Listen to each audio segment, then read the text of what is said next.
Hello viewers, Mezcal here. What you're looking at is a bunch of garden lime that I've just bought from the shop, and it's my theory that the megaliths in Sacsayhuaman were made using an acid wash lime that was done to the Qenqo site. The Qenqo site is only 1.5 kilometers from Sacsayhuaman, and it's all like eroded away in such a way that it looks like workers have got there with something like a hard stone and some acid, and then worn away the surface and collected that paste.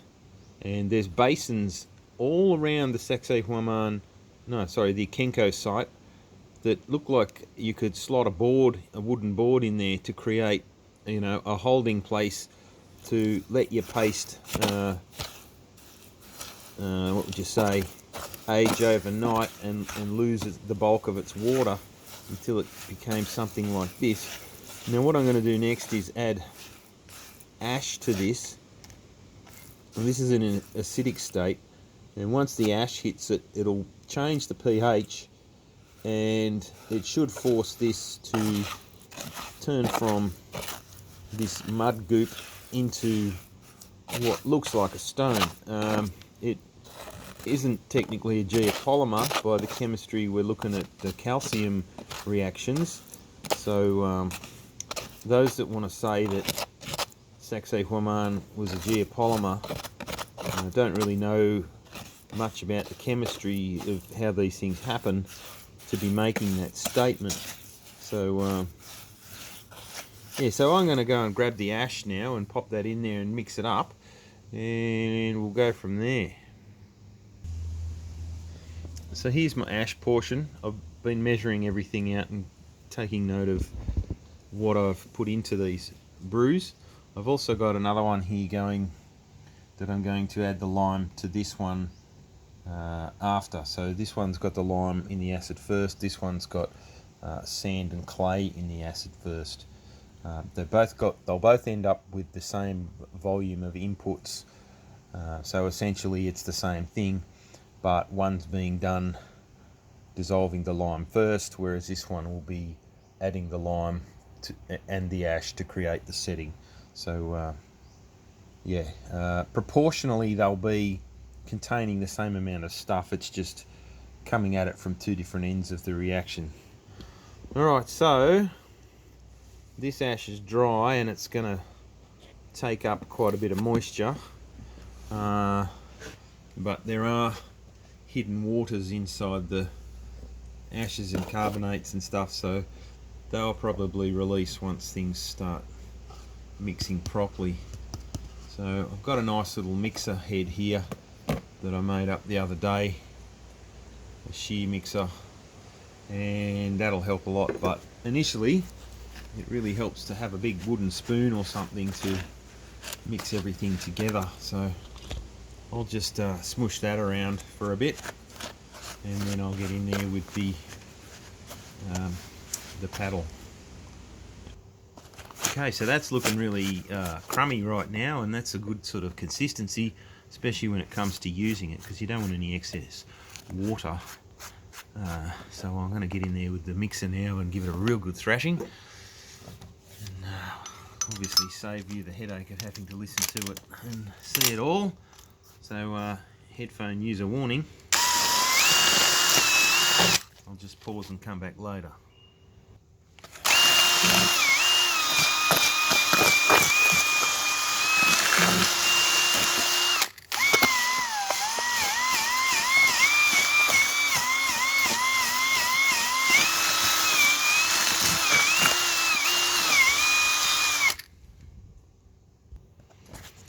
That's really nice looking consistency there. It looks like some sort of mortar that you'd use to put bricks together. And I think I'm ready to go and make something with this, and we'll go from there. So I'll just show you some other things I've been working on while I get ready to make something, and yeah. Here's a few geopolymer experiments that are using bentonite clay as the main ingredient.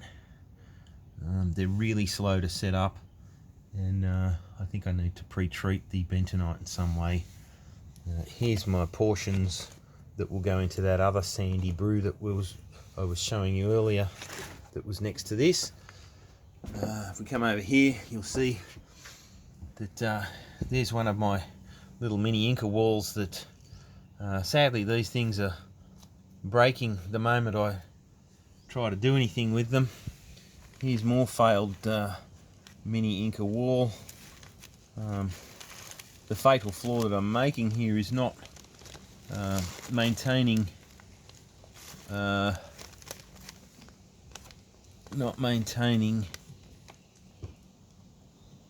bent lines, so that straight line through here is a fail point. Likewise, that line through there was the first fail point, and sadly most of my all of my walls are suffering some sort of problem. This is efflorescence from using sodium hydroxide to create the precursor. This guy over here, that's another geopolymer mix. That one doesn't have bentonite in it. This is the same bulk. This one had sand in it, and this one had rock wool in it. So the difference between the two fillers was quite a big difference, leading to this one to just fail altogether, and this one to stay together. Here's another one of this brew over here that just started to crack. I've used a small portion of that to bind together sand, and that looks like that could be a winner. So a lot more filler to binder than is in the bulk. So there is sand as a filler in that, but and pre-treated sand as well. That's why it's got that really dark colour. What else? Here's the bulk, the failed bulk from these guys. So this is with no filler, and you can see how much cracking has occurred in that. So proper geopolymers really need some sort of filler. Here's another experiment. This one is a there's bentonite in that one as well. Yeah, anyway, so I'm going to put some gloves on now and just make a little mini Inca wall, and you can hang out if you want to. Just get some gloves, hang on. So because of the fail that I've had with the way I've put together those little mini Inca walls, what I'm going to do this time is put a flat spot on the bottom that is something to hold it all together, and then build on top of that. Wow, this stuff's quite firm. So yeah, I'll put down a flat first. Let's make a big flat area, flat pancake.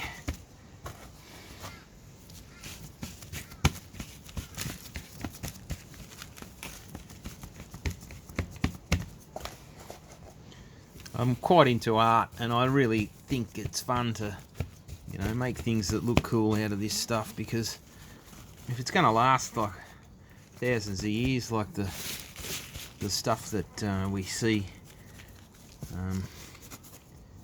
it'd be pretty cool to know that you've made something that one day someone might find and really spin out about, how did this thing come to be? Who made this? So, yeah. Alright, is that a big enough flat? Put a bit more on. More on? More on, not moronic, more on. Don't peg me for that, YouTube algorithm. Alright, let's make a wall on that. So the way that I was making the walls was I was just sort of getting a blob. I usually start with a large one in the middle somewhere and then work my way around it. So let's just shape up a blob, give it a few flat sides, and plonk it on there.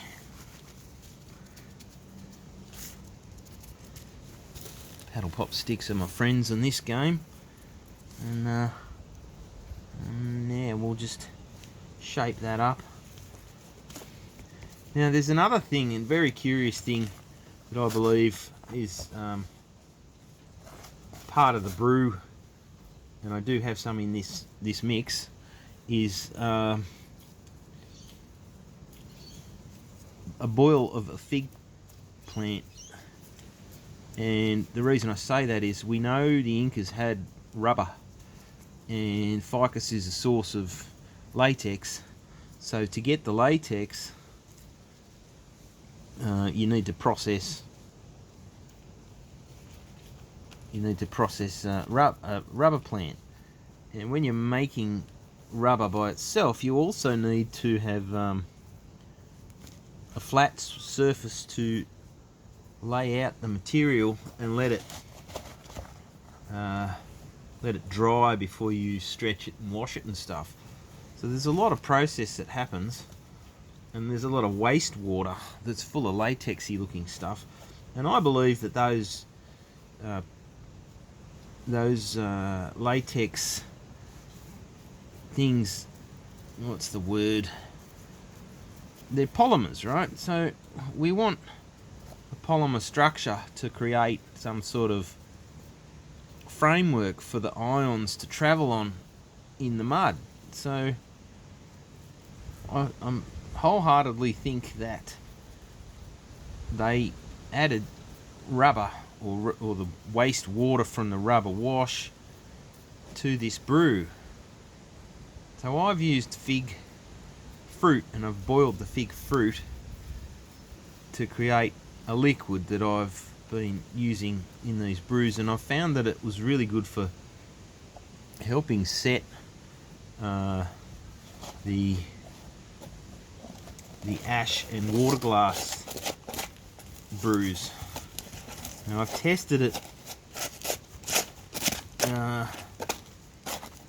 in a few other things and had it not do anything, but it's still early days in trying to figure out how it all comes together. So I still think that's a thing. Rubber. This stuff's really nice. Look at the way that's come together.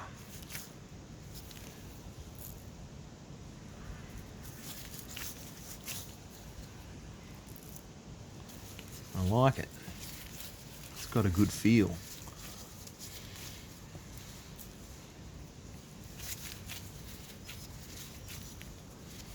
So I've got to be mindful to not make a straight line up through my little mini walls this time, so it doesn't fail. Once I've got all the polygonal pieces in there, I'll get in there with a stick and do some point work. And that takes a lot of time, so I won't bore you with that. I'll just show you the beginnings of it when I start on it. But yeah, it's a fascinating subject, the idea that they didn't move great rocks, they just brought a basket up and then created this.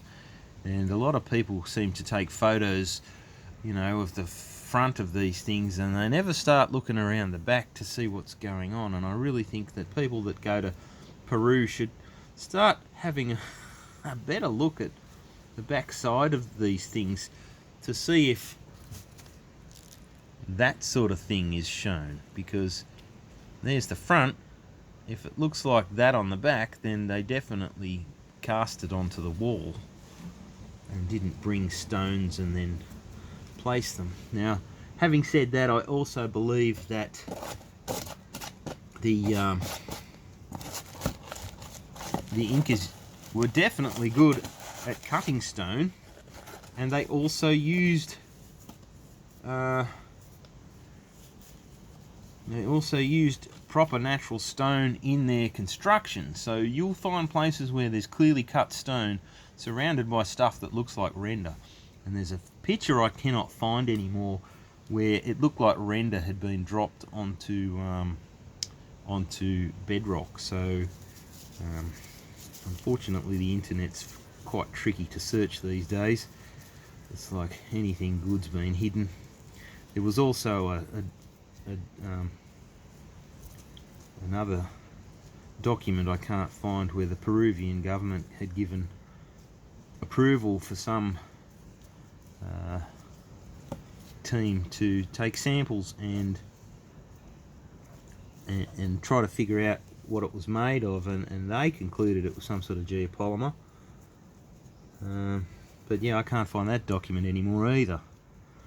So it's definitely like the internet's been scrubbed of the mysteries.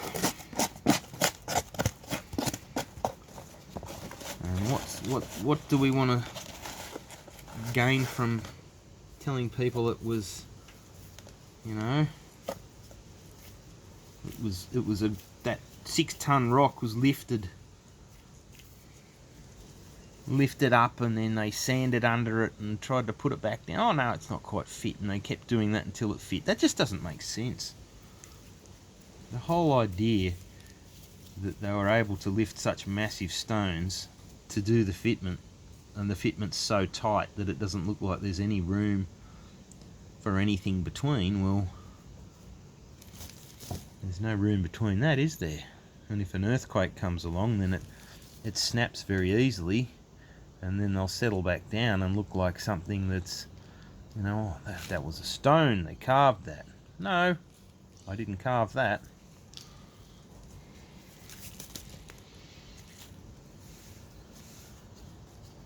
I don't know if I like the look of this wall. Anyway, it's fun to do. That's what I like about it. If you've ever got deep into art or sculpture, there's something very cathartic about the whole process. And once you're in the zone, only you and the artwork exists, if you know what I mean. It's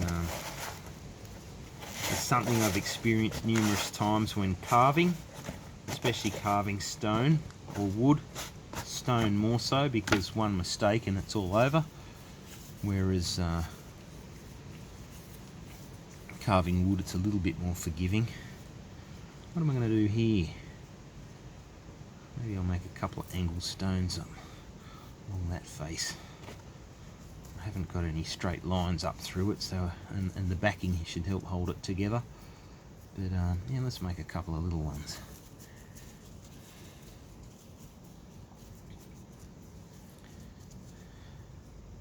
Let's pop that one there like that.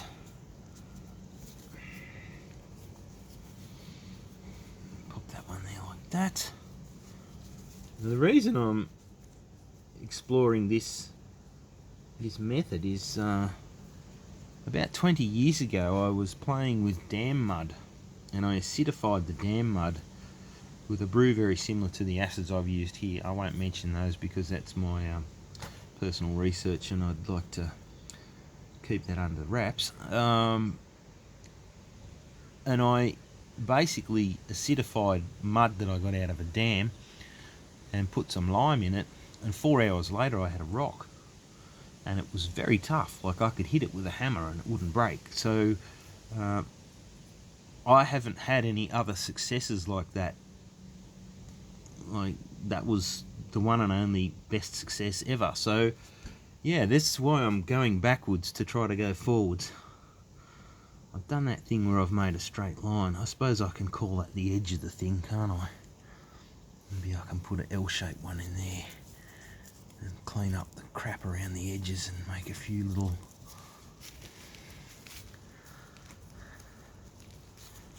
yeah, that looks good. Let's cut this off there.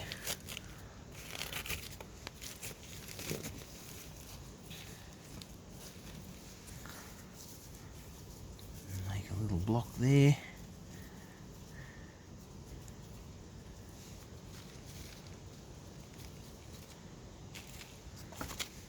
I went to the thrift shop the other day and found a whole bunch of plastic bowls and plastic stuff, and really made it cheap to get mixing tools. And you saw that mixing head that I made. If you're playing around with this sort of thing, you really need to level up on your mixing and get some sort of beater type of shear mixing head, the kind of stuff that you would mix up plaster with or something, because you need to really mix it good. The difference between good mixing and not, like this got shiny once I actually got the mixing happening. How do we feel about that little mini wall? I've got some gunk over this side. I think I'll call that the edge and cut that off. Now I've got a bit of a blob here. There's more edges up here. Let's cut those off.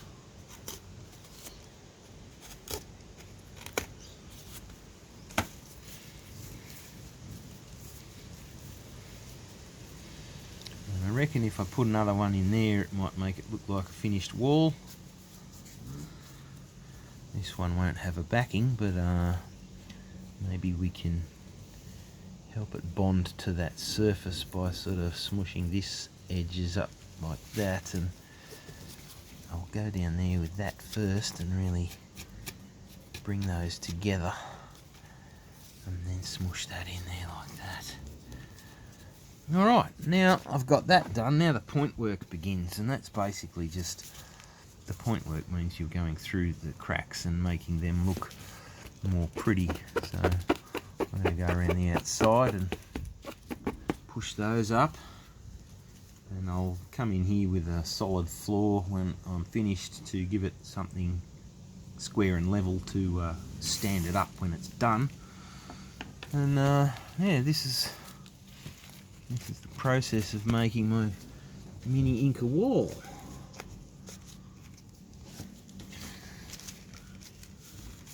I'm going to get some moulds, or maybe make some moulds, because it's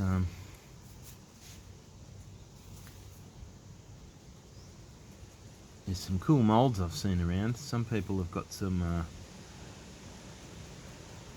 moulds for making bowls and things that are like functional and usable.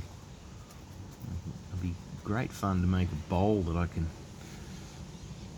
keep for many years and know that I made it from stuff in the yard. The cool thing about this is, like, there's no calcining of like in Portland cement, you calcine clinkers, which is, you know, there's a rotary furnace and these little lumps of clay beads that they make to put in there and cook, and so those things have to be cooked, and it's quite energy expensive, whereas the only energy expense here was the ash. The ash came from a fire, and obviously fires use a lot of energy, chew up a lot of wood to create the ash. But that's less energy input than trying to make a Portland cement clinker, if you know what I'm saying.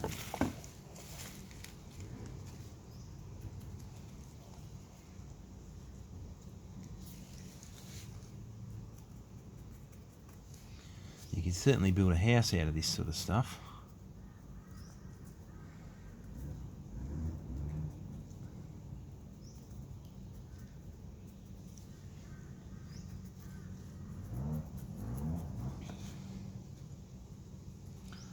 I'm a bit fussy. I don't really think I like the looks of this one as much as I do some of the other ones I've built, but you know, it's all a bit of a fun game. It's been found in some places in Sacsayhuaman that there is fake point work, where one block that's been put on the top has basically been, for example, let's say I just take this block here, and I'll put a line in there to create a fake block. Like there was not two pieces that were put together, it was just one piece, and then they've cut that you know, they've put fake point work in there to make it look like it was two pieces. So that's the kind of stuff that makes me think that Sacsayhuaman was definitely some sort of concrete technology.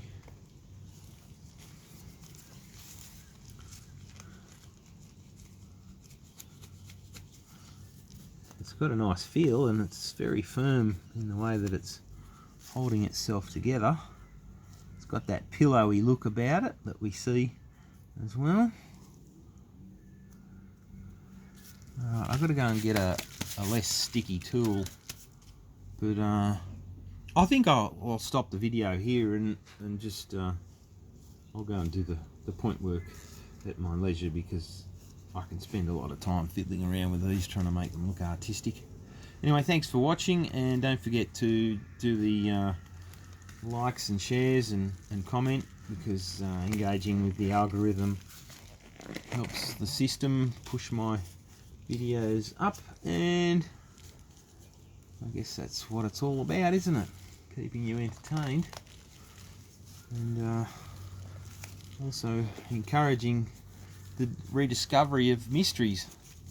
So thanks for watching, and I'll catch you on the next one, where I'll show you how this looks and talk about how quickly it's set up. The rock I had from the first ever success was like four hours, and it turned into stone, and this one's looking like it might track the same way, so that's great. Cheers.